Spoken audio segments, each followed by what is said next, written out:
So yeah. Hello everyone and welcome back to my channel. My name is Elena. If you're new here, welcome. So happy to have you here. And this channel is everything that has to do with DIY, doing anything yourself on a super tight budget. Specifically today's projects, we are trying to do it for free for the most part. So some of these things you might have around your house, that is the free part. There are a few supplies that you'll need like spray paint, Dollar Tree yarn, but really easy things you can honestly get for a few bucks. But the rest of the stuff you probably have in your house, just like I did. I set out to do this because I was really in a crafting mood, but I did not have any budget to go get any supplies and make something new. So I did what I could with what I had, and I'm actually super thrilled with how everything turned out. The first free item you'll need is a large branch. So I just found this on a walk with my son on a really nice spring day. So it was a win-win because it was a beautiful spring day. I got to have time just with my son exploring, and I found this really sweet, awesome stick. The next item you'll need from your home is an old pillow that you're no longer using. You're just going to be using the fluff from the inside. I'm sure you have an old nasty pillow that either doesn't match your decor or is disgusting. Yep. And the third thing that you'll need from around your house is just an old decor piece that you don't really use anymore. You might have it set away in storage like I did. For me, it was these block letters with mine and my husband's initial, and I bought them and they were cute, but they just no longer fit my decor style, but I really like them. And so I just wanted to give those a facelift, and it was super easy, and I love how they turned out, and I love that they're now out displayed in my house when before they were just in our basement gathering dust. And it was just really fun to find my creativity using things that I already had. If you do enjoy today's projects, please give this video a thumbs up and subscribe to my channel. I post new videos every Thursday with fresh new content, projects, and everything DIY on a budget. With that, we'll just jump right into the projects. For this DIY, you will need a stick of some sort. I just picked this up on a walk with my son, and 3 colors of yarn. The first thing we are going to do is make all of the pom-poms for this project. So for this first one, I took my yarn and wrapped it in between my first 2 fingers, and this is going to end up being the tie for my pom-pom. So once you have that secured in between your fingers, go ahead and start wrapping your yarn around your fingers. For a small pom-pom, you'll want to wrap 50 strands of yarn around 2 fingers. For a medium-sized pom-pom, you'll want to wrap 100 strands around 3 fingers, and for the large pom-pom, you will want to wrap 200 strands around 4 fingers. For this project, I ended up making 1 large pom-pom, 7 medium pom-poms, and 8 small pom-poms. Once you've wrapped the yarn around your fingers, you're going to take that 8-inch tail and bring it up in between your 2 fingers, flipping your hand around. And you'll notice as you pull the bulk of your yarn down towards the tips of your fingers, that tail will be looped around your middle finger. You want to start pulling on that thread to break it loose from your finger a little bit. And hopefully I'm demonstrating this in the video a little better than I'm explaining it. But you want to have a little bit of slack. You'll take your scissors and cut that piece of yarn. You can take the tail that was from the bottom side of your hand and tie a knot using the yarn that you just cut. And that's just going to secure your pom-pom in place. Once you have that loose tie, you can start to shimmy the pom-pom off of your hands.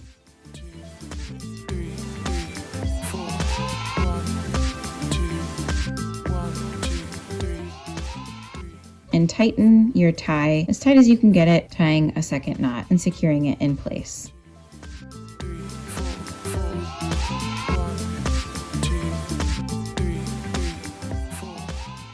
You can cut the pom-pom free from the yarn ball. Cut those little excess tails that you have. And finally, stick your scissors through the loops and just cut them in half until there are no remaining loops.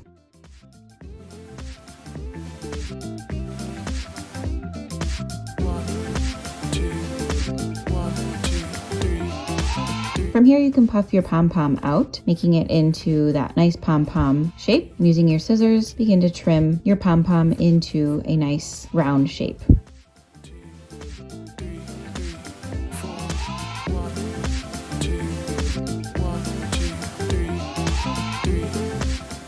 And here is your first pom-pom. So after I created all of my pom-poms, I laid them out in the formation that I planned to hang them from my branch, just so it was nice and organized for the next step. From here, we're going to start threading our puff balls onto our yarn to begin our wall hanging. So I took my yarn needle and poked a hole through my puff ball and continued to do that to make my first string. I then cut that first string free from the yarn ball. So go ahead and make the remaining strings using the rest of your puff balls. Next, we are going to make the tassels for the bottom of each of our strings. So to make our tassels, we're going to use a piece of cardboard, securing the end of our yarn with our finger to the cardboard. And I wrapped my cardboard 20 times with my yarn for this tassel. You can cut your tassel free from the yarn ball. Thread the yarn from the yarn ball underneath your tassel and cut about a 6 to 8 inch piece. You can shimmy your tassel off of the cardboard, making sure to keep a tight grip to the bottom of your tassel, and tie your 6 inch piece of yarn into a knot, securing your yarn in place.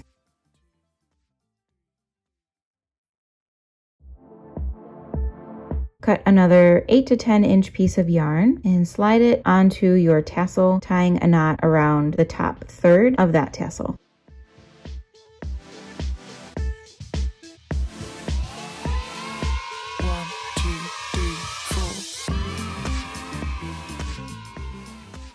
You can take those tails and begin wrapping them around your tassel just to make that little bit of a collar at the very top, securing it with a knot.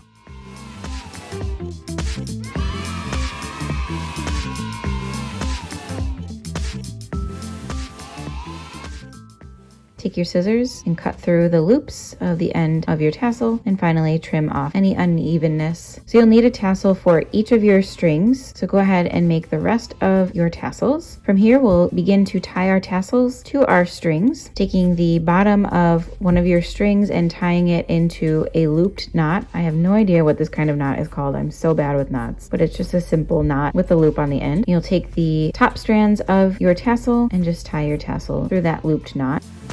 2, 3, 4, 1. Cutting off the excess strands of yarn. 3, 4, 4,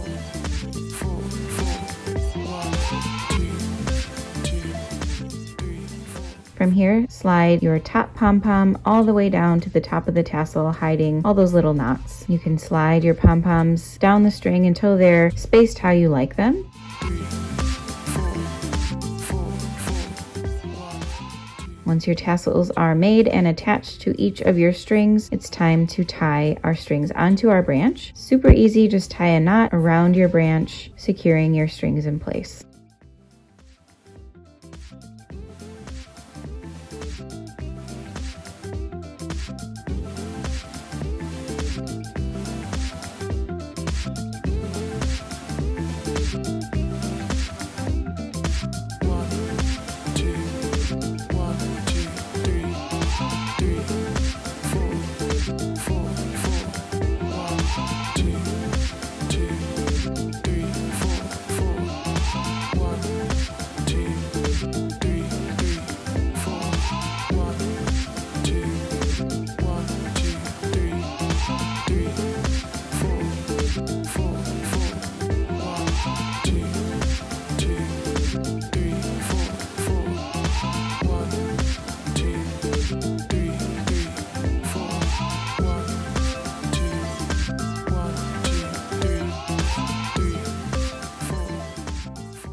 Cut off any excess, and I almost forgot to add in this piece of yarn that we'll use to hang this from the wall. I chose to use brown for a little contrast.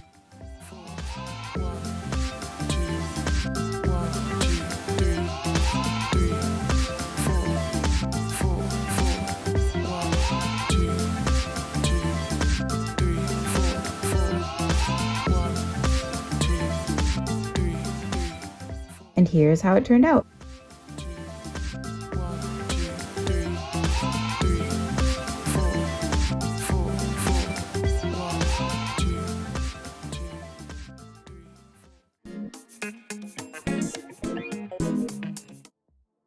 For this next project, you will need pillow fluff. I actually took this from an old pillow that I wasn't using anymore, 2 old placemats or pieces of fabric, and some yarn. Here I have pictured 2 colors, but I ended up only using brown. The first thing we're going to do is make a tassel. If you missed how to make a tassel in the last project, you can go ahead and check that out. Otherwise, here is a fast-forwarded version of it.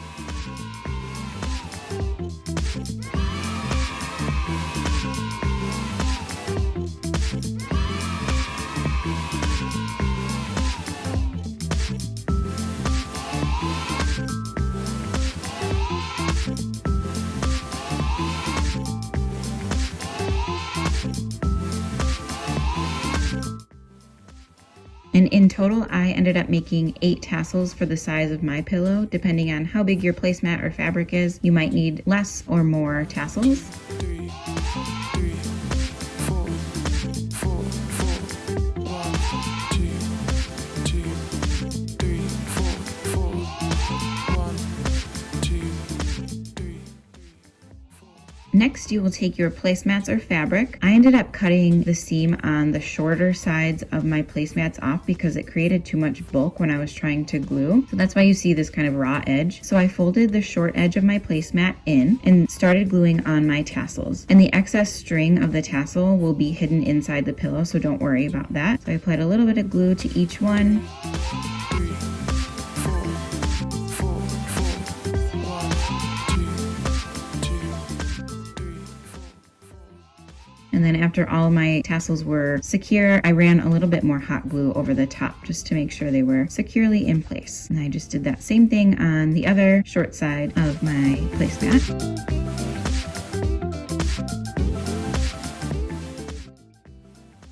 Next, it's time to glue on the top of our pillow. So I took my second placemat, again folded that raw edge in about 1/2 inch, lined it up with the edge that my tassels were already glued to, and just made sure that it was going to be a nice fit before I started gluing. Then little by little, I applied the hot glue and slowly pressed that folded edge of my second placemat on top. And I found that working a little bit at a time was a really good method since we're using hot glue.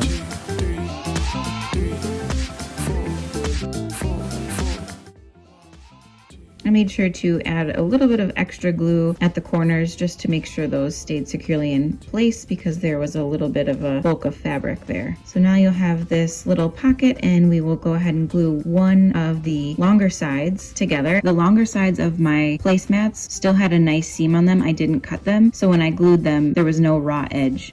From here, we'll glue one of the long edges together so that it's sealed. Again, I worked a little bit at a time and I found that that worked really well.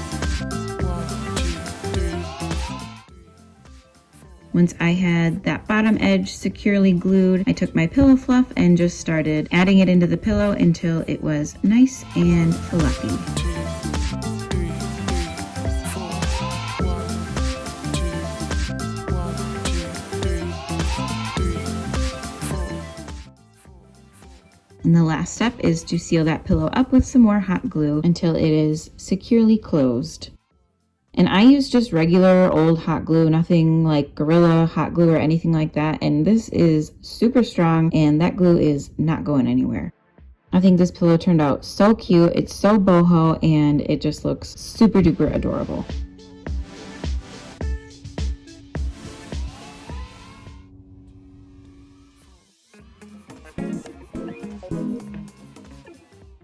Okay, and this last project is seriously so easy, I'm laughing about it. I took these old letters that I bought in college, a pack of Dollar Tree bubble dot stickers, and some gold metallic spray paint by Rust-Oleum. I started by outlining my letters in these bubble dot stickers just to add a little bit of extra detail. Once I had my letters completely outlined, I gave the letters about 3 coats of the Rust-Oleum gold metallic spray paint, called it a day, and I love how they turned out, and I'm so thrilled I can display these again in my home. 1,